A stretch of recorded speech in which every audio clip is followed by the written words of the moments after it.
أعوذ بالله من الشيطان الرجيم فما استطاعوا أن يظهروه وما استطاعوا له نقبا।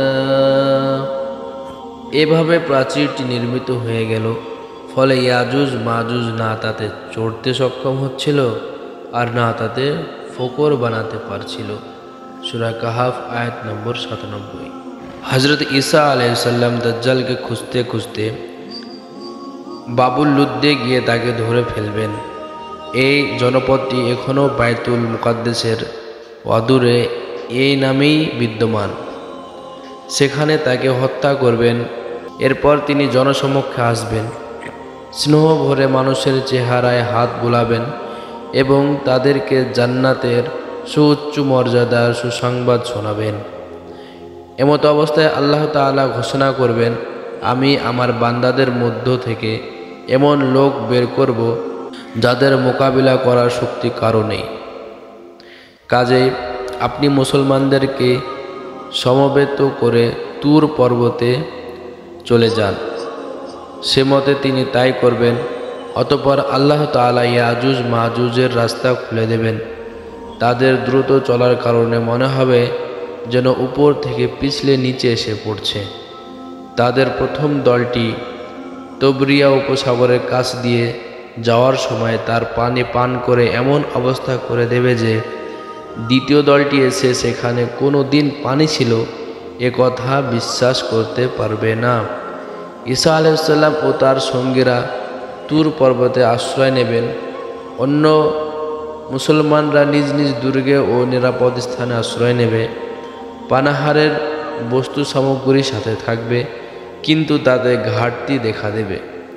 ফলে একটি গরুর মস্তককে ১০০ দিনারের চাইতে উত্তম মনে করা হবে।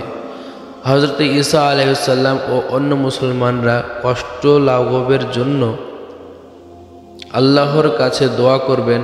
আল্লাহ দোয়া কবুল করবেন। তিনি মহামারী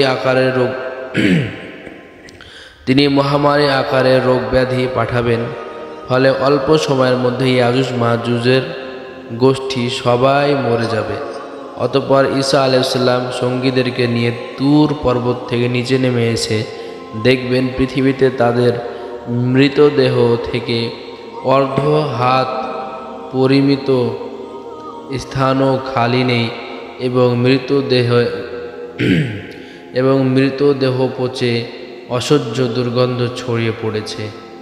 এ অবস্থা দেখে পুনরায় হযরত ঈসা আলাইহিস সালাম ও তার সঙ্গীরা আল্লাহর দরবারে দোয়া করবেন যেন এই বিপদও দূর করে দেওয়া হয়।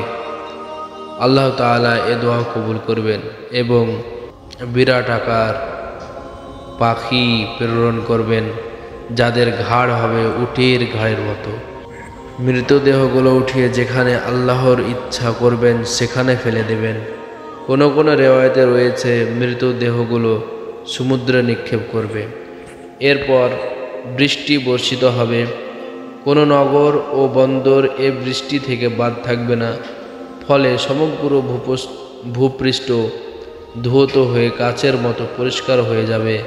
অতঃপর আল্লাহ তাআলা ভূপৃষ্ঠকে আদেশ করবেন, তোমার পেটের সমুদায় ফল ফুল উদ্গীরণ করে দাও এবং নতুনভাবে তোমার বরকত সমূহ প্রকাশ করো। ফলে তাই হবে এবং এমন বরকত প্রকাশিত হবে যে একটি ডালিম একদল লোকের আহারের জন্য যথেষ্ট হবে এবং মানুষ তার ছাল দ্বারা ছাতা তৈরি করে ছায়া লাভ করবে। দুধে এত বরকত হবে যে একটি উদ্ভির দুধ একদল লোকের জন্য, একটি গাভীর দুধ এক গোত্রের জন্য এবং একটি ছাগলের দুধ একটি পরিবারের জন্য যথেষ্ট হবে। ৪০ বছর যাবৎ এই অসাধারণ বরকত ও শান্তির শৃঙ্খলা অব্যাহত থাকার পর যখন কিয়ামতের সময় সমাগত হবে তখন আল্লাহ তাআলা একটি মনোরম বায়ু প্রবাহিত করবেন। এর পরশে সব মুসলমানের বগলের নিচে বিশেষ এক প্রকার রোগ দেখা দেবে এবং সবাই মৃত্যু মুখে পতিত হবে।